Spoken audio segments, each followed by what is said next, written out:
огромен хал от Бершка на стойност 500 лева. Имах крещяща нужда от дънки и си взех общо 5 чифта. Бяха намалени на 25 лева. Черни скини джинс 39 лева.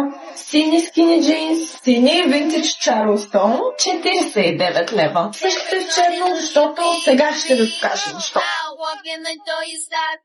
Точно са ми дори на талията и също така са много еластични. Ето ги и сини.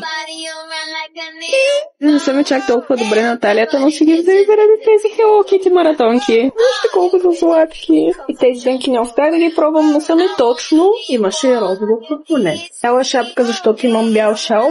Двете ме персоналите, да. Тези боти страшно ми харесаха. Бяха 80 лева и всъщност са много удобни. Това бяло поло.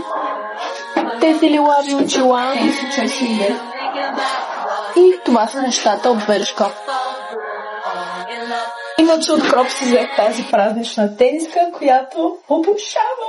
Това като аутфит е много кют.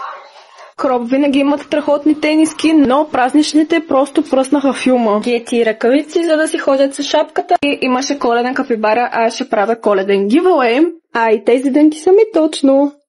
Като цяло съм супер доволна от пазара. Don't walk, run to Бершка. Чао, чао!